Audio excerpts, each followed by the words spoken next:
Bom é render graças ao Senhor e cantar louvores ao teu nome, ó Altíssimo. Anunciar de manhã a tua misericórdia e durante as noites a tua fidelidade. Com instrumentos de 10 cordas, com saltério e com a solenidade da harpa. Pois me alegraste, Senhor, com os teus feitos. Exultarei nas obras das tuas mãos. Quão grandes, Senhor, são as tuas obras. Os teus pensamentos, que profundos, o inepto não compreende, e o estulto não percebe isso. Ainda que os ímpios brotem como a erva, e floresçam todos os que praticam a iniquidade, nada obstante serão destruídos para sempre. Tu, porém, Senhor, és o Altíssimo eternamente. Eis que os teus inimigos, Senhor, eis que os teus inimigos perecerão. Serão dispersos todos os que praticam a iniquidade. Porém, tu exalta o meu poder, como o do boi selvagem. Derrama sobre mim o óleo fresco.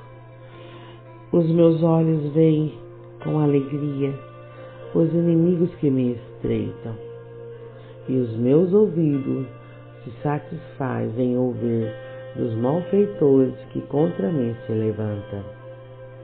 O justo florescerá como a palmeira, crescerá como cedro no Líbano, plantado na casa do Senhor, florescerão nos atos do nosso Deus. Na velhice darão ainda frutos, serão cheios de seivas e de verdor, para anunciar que o Senhor é reto, Ele é a minha rocha, e nele não há justiça. Bom dia, boa tarde, boa noite, em qualquer hora, em qualquer momento que esse áudio os alcançar, que a misericórdia do meu Deus esteja com vocês. Que o Senhor nosso Pai faça a sua vontade sobre as nossas vidas. Estamos no nosso 21º dia. O título traz hoje Protegendo sua Igreja. Efésios 4:3. Vocês estão unidos na paz por meio do Espírito. Portanto, esforcem-se para continuar unidos deste modo. Colossenses 3:14 também diz: acima de tudo, deixe que o amor dirija a vida de vocês, porque assim toda a igreja permanecerá unida em perfeita harmonia. É sua função proteger a unidade da sua igreja. A unidade da igreja é tão importante que o Novo Testamento dá mais importância a isso que o céu e ao inferno. Deus deseja profundamente que experimentemos unidade e harmonia uns com os outros. A unidade é a alma da comunhão. Destrua e assim removerá o coração do corpo de Cristo. A unidade está no âmago daquilo que Deus deseja que experimentemos na vida conjunta da igreja. Nosso modelo supremo de unidade é a Trindade.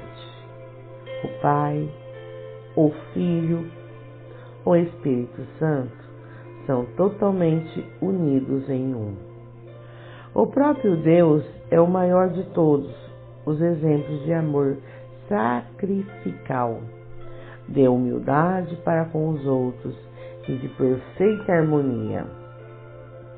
Em João 17, 22, 20 até o 23. Assim como qualquer pai, nosso Pai Celestial tem prazer em ver os filhos em harmonia uns com os outros. Em seus últimos momentos, antes de ser preso, Jesus orou apaixonadamente por nossa unidade. Era nossa união que estava em primeiro lugar em sua mente naquelas horas agonizantes. Isso mostra a importância do assunto. Nada no mundo é mais valioso para Deus que a sua igreja. Ele pagou o mais alto preço por ela e a quer protegida, especialmente dos danos devastadores causados por divisões, conflitos e discórdia. Se você faz parte da família de Deus, é sua responsabilidade proteger a unidade da comunidade da qual participa.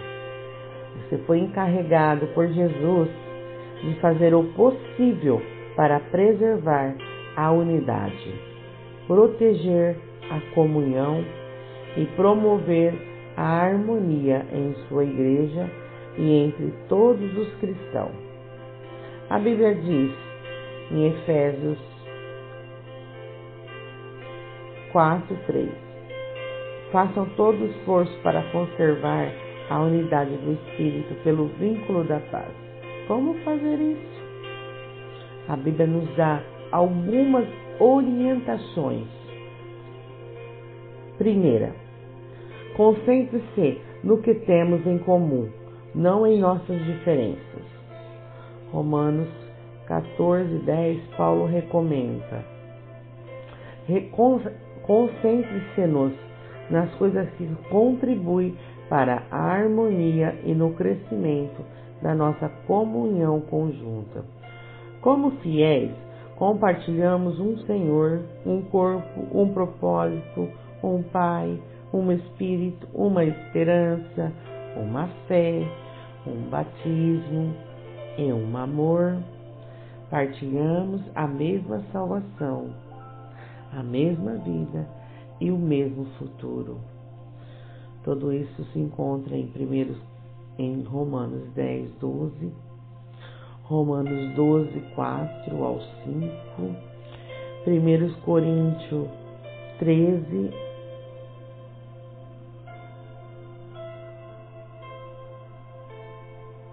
e 10, 1 Coríntios 8:6,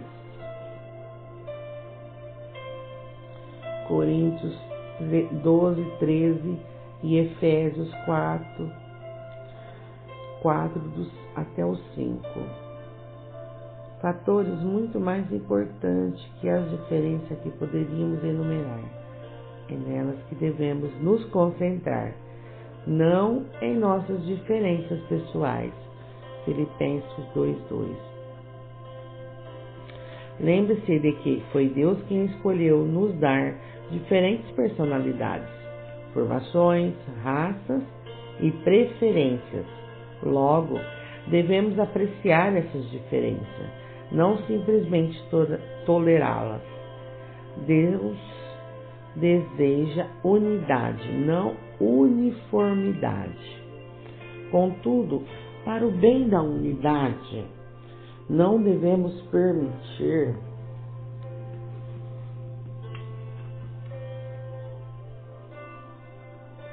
que nossas diferenças em circunstâncias alguma nos separem. Precisamos nos manter concentrados no que mais importa. Aprender a amar uns aos outros como Cristo nos amou. e cumprir os 5 propósitos de Deus para cada um de nós e para a sua igreja. O conflito é normalmente sinal de que o foco foi desviado para questões menos importantes, que a Bíblia chama de assuntos controvertidos. Romanos 14, 1 até o 12.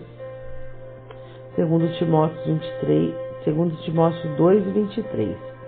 Quando nós nos concentramos em personalidade, preferências, interpretações, estilo ou método, a divisão sempre acontece. Mas se nós concentrarmos em amar uns aos outros, em cumprir os propósitos de Deus, alcançaremos a harmonia. Paulo implora por isso. Irmãos, em nome do nosso Senhor Jesus Cristo, suplico a todos vocês que concordem uns com os outros no que falam, para que não haja divisões entre vocês, antes que todos estejam unidos num só pensamento e num só parecer. 1 Coríntios 1 e 10.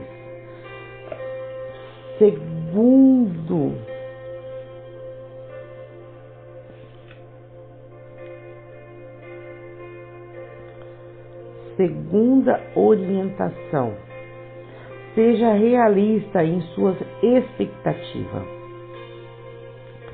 Agora que você descobriu como Deus quer que seja a verdadeira comunhão, é fácil ficar desanimado pelo disparate entre o ideal e a realidade presenciada em sua igreja.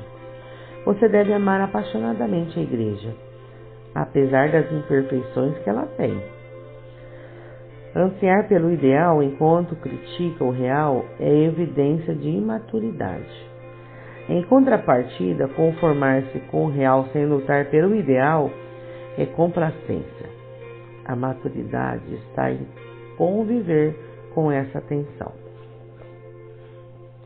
Outros fiéis irão decepcioná-lo e desiludi-lo, mas isso não é desculpa para deixar de ter comunhão com eles, pois são sua família, mesmo quando não age como tal.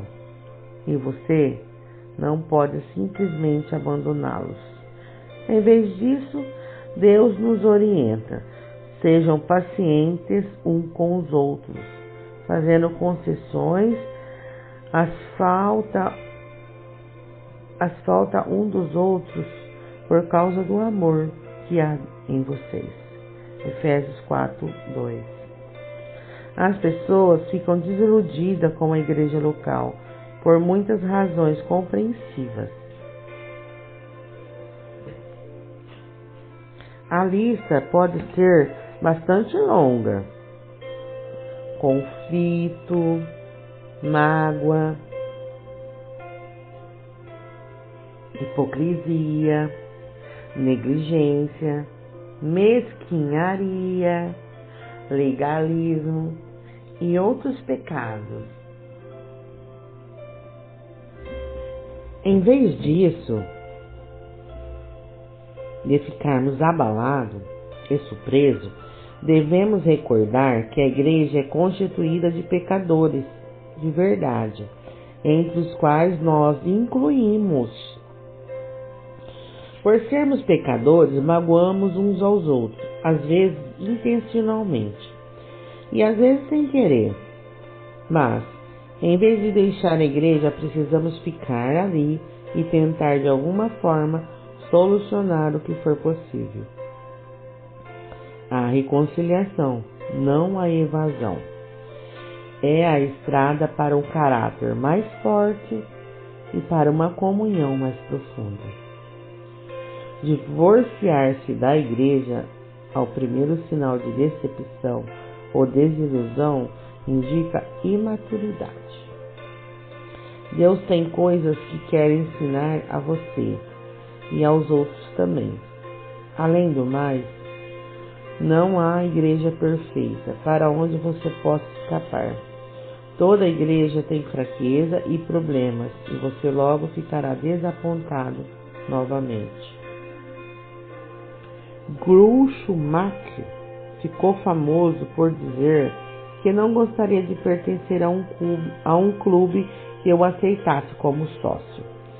Se uma igreja tiver de ser perfeita para satisfazer você, essa mesma perfeição irá impedi-lo de pertencer a ela, porque você não é perfeito.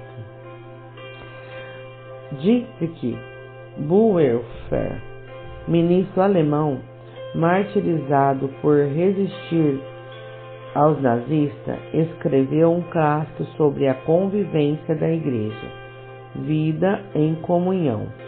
Nesse livro, sugere que a desilusão com a igreja local é algo bom, porque destrói nossas falsas expectativas de perfeição. Quanto mais cedo desistirmos da ilusão de que a igreja deve ser perfeita para que a amemos, mais cedo deixaremos de fingir e admitiremos que somos todos imperfeitos e precisamos da graça divina. Esse é o início da verdadeira comunidade.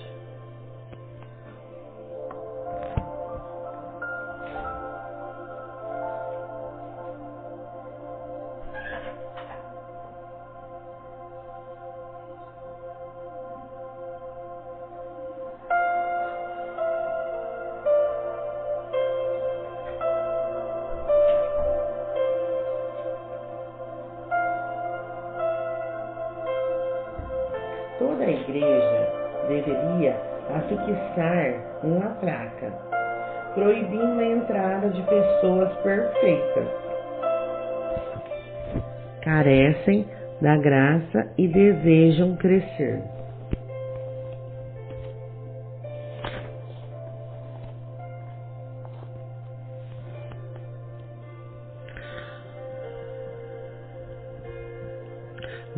Bonhoeffer disse: aquele que ama seu sonho de uma comunidade, mais que a comunidade cristã em si torna-se destruidor dessa, se não dermos graças diariamente pela comunidade da qual fazemos parte, mesmo quando não há nenhuma grande experiência, nenhuma riqueza a ser descoberta, mas apenas muita fraqueza, pouca fé e dificuldades.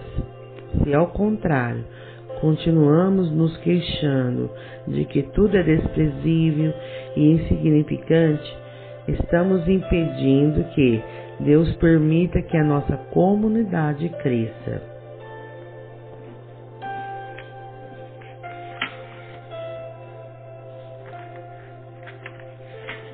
Terceiro, prefira incentivar a crítica. É sempre mais fácil ficar de lado e atirar pedras naqueles que estão servindo a Deus que se envolver e contribuir. Deus nos adverte repetidamente que não critiquemos, nem comparemos ou julguemos uns aos outros.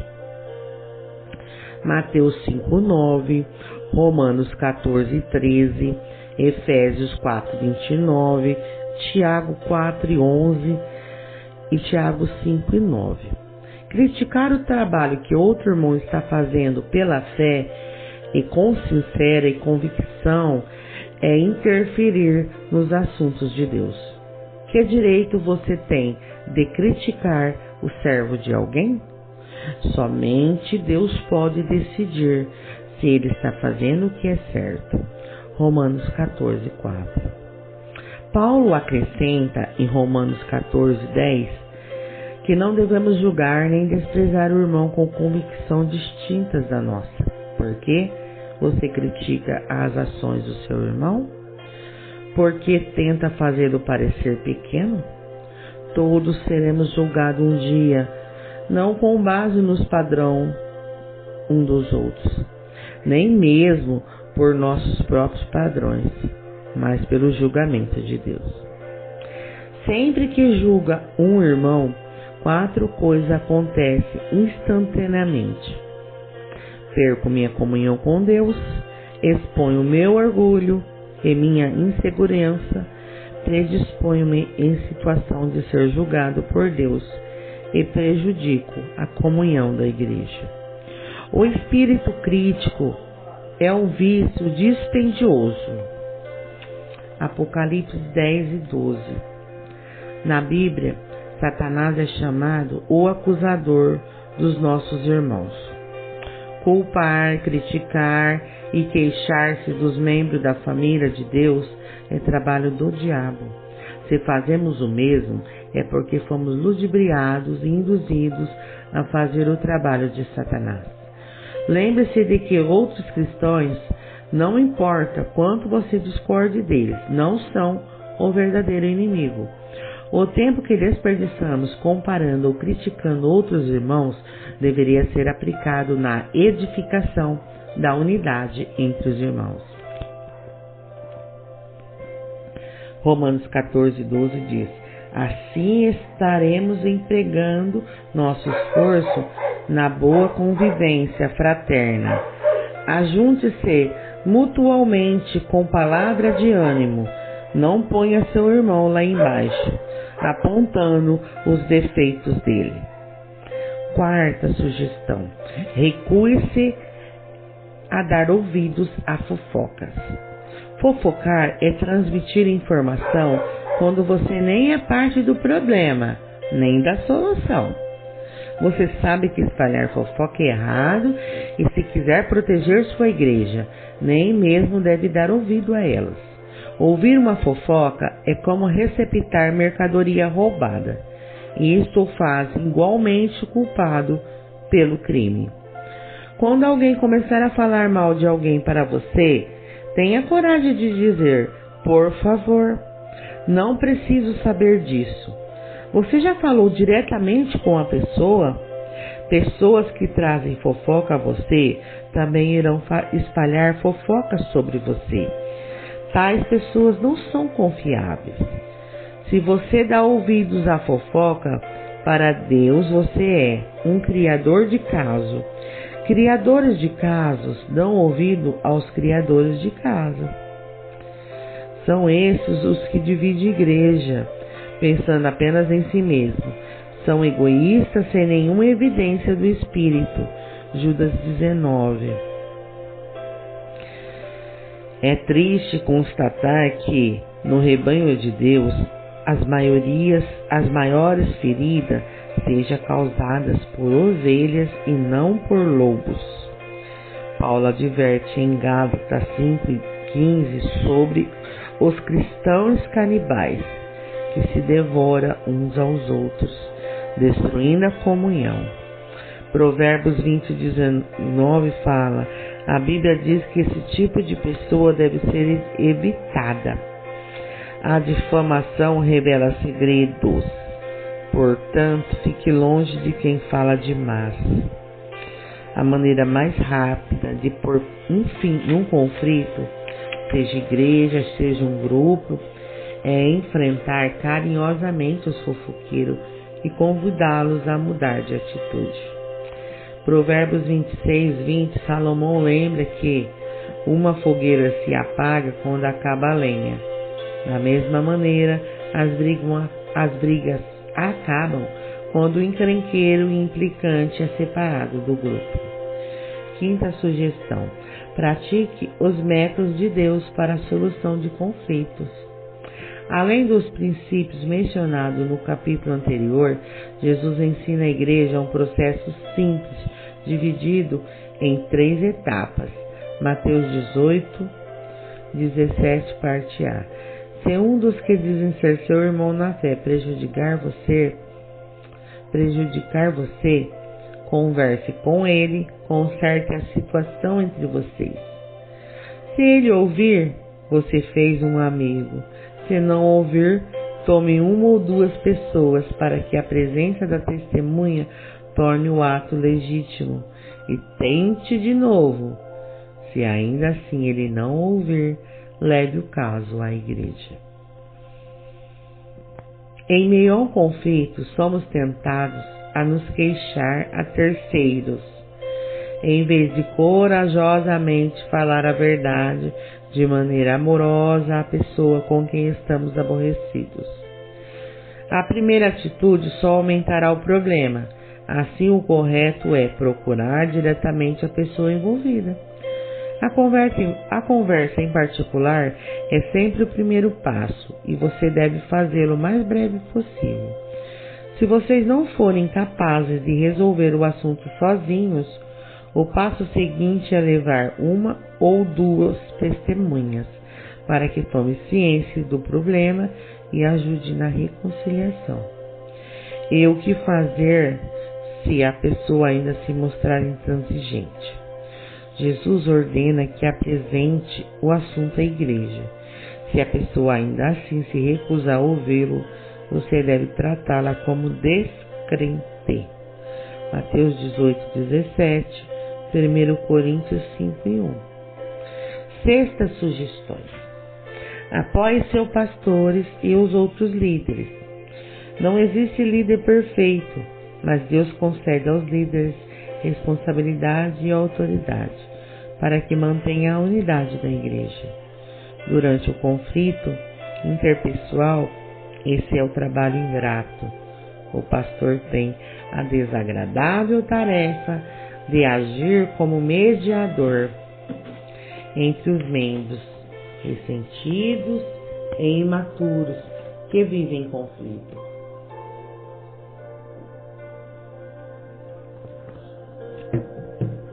Ele também recebeu a impossível incumbência de fazer com que todos fiquem felizes, algo que nem Jesus conseguiu realizar. A Bíblia é clara sobre a maneira com a qual devemos nos relacionar com os outros que nos servem. Hebreus 13:17 fala: sejam obedientes aos seus pastores, ouça o conselho deles. Eles estão atentos à condição da vida de vocês e trabalham sob a estrita supervisão de Deus. Contribua para que a liderança deles seja alegre e não penosa, porque torna as coisas mais difíceis. Os pastores um dia estarão diante de Deus para prestar contas sobre a responsabilidade de zelar por você. Eles cuidam de vocês como quem deve prestar conta. Hebreus 13:17. Mas você também terá de se explicar.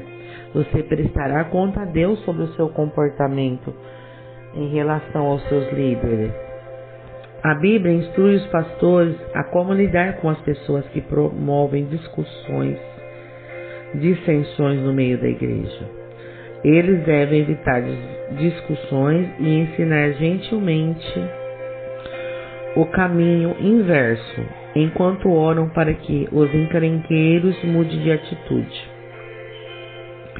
Devem admoestar os que promovem polêmicas, rogar por harmonia e unidade, repreender os que desrespeitam a liderança e remover os perturbadores da igreja, caso não considere os dois avisos mencionados. 2 Timóteo 2,14, 2 Timóteo 23:26, Filipenses 4:2, Tito 2:15, Tito 3:20, do 10 ao 11. Protegendo a igreja quando honramos os que nos servem nos papéis de líderes, os pastores e anciões necessitam de orações, incentivos, apreço e amor. Recebemos a seguinte orientação: agora, amigos, pedimos que vocês honrem os líderes que trabalham arduamente por vocês, a quem foi dada a responsabilidade de encorajar e orientar vocês na obediência. Tenham todos consideração e amor por eles. Está em 1 Tessalonicenses 5, 12, 13. Desafio você a aceitar a responsabilidade de proteger e promover a união em sua igreja. Empenhe-se nesse objetivo com todas as suas forças. Deus irá se agradar disso. Nem sempre será fácil. Em alguns momentos, terão que fazer o que é melhor para o corpo, não para você mesmo, mostrando preferência pelos outros. Este é um dos motivos pelo quais Deus nos pôs na família, igreja, para aprendermos o altruísmo. Em comunidade, aprendemos a dizer nós em vez de eu, nosso em vez de meu. Deus diz, não pense apenas no próprio bem, pense nos outros cristãos e no que é melhor para eles. 1 Coríntios 10 e 29. Deus abençoa a igreja que permanece unida. Na igreja Saddleback, cada membro assina um pacto que inclui a promessa de proteger a unidade da nossa comunhão. Consequentemente, a igreja jamais sofreu um conflito capaz de nos dividir. Tão importante quanto isso é o fato de que muitos desejam fazer parte dela, uma vez que se trata de uma comunidade unida e amorosa. Para se ter ideia, num período de 7 anos, a igreja chegou a batizar alguns milhares de novos convertidos. Quando Deus tem um grupo de novos cristãos que deseja libertar, Ele busca como incubadora a igreja mais carinhosa que puder encontrar. O que você está fazendo no plano pessoal para tornar sua igreja local mais aconchegante e amorosa? Muitas pessoas em sua comunidade estão em busca de amor e de um lugar a qual pertencer. A verdade é que todo mundo precisa e quer ser amado, e quando alguém encontra uma igreja cujos membros verdadeiros amam uns aos outros e se importam um com os outros, somente portas trancadas poderia mantê-lo do lado de fora. Pensamento sobre o meu propósito do dia. Tema para reflexão. Tenho a responsabilidade de proteger a unidade da minha igreja. Versículo para memorizar. Portanto, concentremo-nos nas coisas que contribuem para a harmonia e no crescimento da nossa comunhão conjunta. Romanos 14, 19. A pergunta para meditar. O que estou fazendo pessoalmente para proteger a unidade da minha família eclesiástica neste momento? Glorificado seja o nome santo do Senhor. Amém. A presença do Senhor é nítida, né? Pois nos ensina e nos traz os seus mandamentos. E que ela continue com vocês durante esse dia. E até a próxima. Até o próximo áudio. Até a nossa próxima audição. Amém?